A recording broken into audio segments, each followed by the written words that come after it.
النبي صلى الله عليه وسلم تسحروا فإن في السحور برکہ او کما قال النبی صلی اللہ علیہ وسلم. نبی کریم صلی اللہ علیہ وسلم کا پاک ارشاد ہے کہ سحری کھاؤ.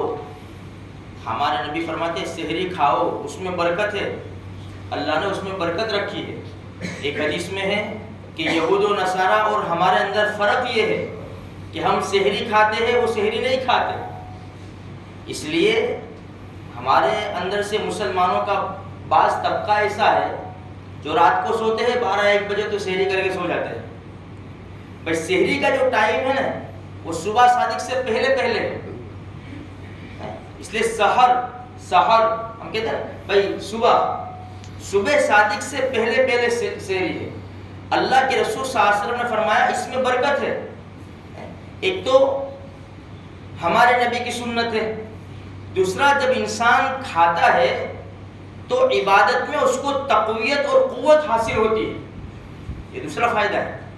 اسی لیے عباس ابن ساریہ رضی اللہ تعالیٰ عنہ فرماتے ہیں کہ اللہ کے رسول صلی اللہ علیہ وسلم سحری کھانے بیٹھے تھے اور میرا گزر ہوا تو اللہ کے رسول نے کون سے الفاظ استعمال کیے؟ آ جاؤ برکت کا کھانا کھا لو. ہمارے نبی نے فرمایا آ جاؤ برکت کا کھانا کھا لو. اب اس سے مراد تھوڑا بھی اگر 2 گھونٹ پانی بھی پی لیں گے نا، چائے پی لی، جو بھی دو ایک لقمے کھا لیے تو بھی یہ فضیلت حاصل ہو جائے گی. اس لیے ہمیں چاہیے کہ اگر کوئی تقاضا نہیں بھی ہے تو ہم سحری میں اٹھ کر 2 گھونٹ پانی پی لیں گے تو یہ سنت بھی ادا ہو جائے گی.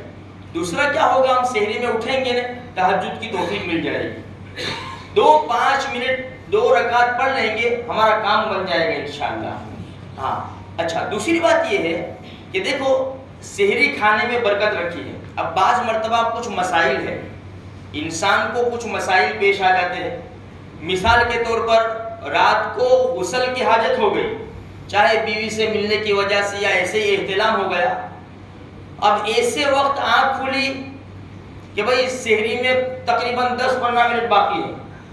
اب اگر غسل کرنے جائیں گے تو سحری چلی جائے گی اور سحری کھائیں گے تو غسل چلا جائے گا. تو کیا فرمایا کہ سحری کھا کے روزہ شروع کر دو، بعد میں غسل کر لینا. امی عائشہ رضی اللہ تعالیٰ عنہ فرماتی ہے، حدیث ہے کہ ایک صاحب تشریف لائے، اللہ کے رسول کے دروازے کے اوپر انتظار کر رہے تھے. ہمارے نبی نے جب دیکھا تو فرمایا کہ بھائی کیا ہوا؟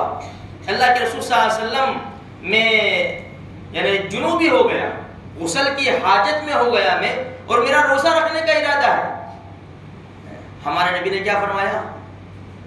میں بھی غسل کی حالت میں اور میں نے بھی روزہ شروع کر دیا. اب بتاؤ امام الانبیاء کس طرح جواب دے رہے، دیکھو تو صحیح. صحابہ کرام کو سمجھانے کا انداز تو دیکھو.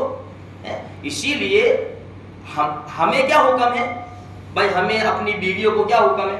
ہماری بیویوں کو گھر کی باتیں کسی کو نہ کہو، لیکن ہمارے نبی نے کیا فرمایا؟ گھر کی باتیں عام کرو، میرے گھر کی باتیں. اسی لیے امی عائشہ رضی اللہ تعالیٰ عنہ اور وہ ازواج مطہرات ہمارے نبی کی گھر کی باتیں بیان کی ہیں تاکہ امت کو سبق حاصل ہو جائے.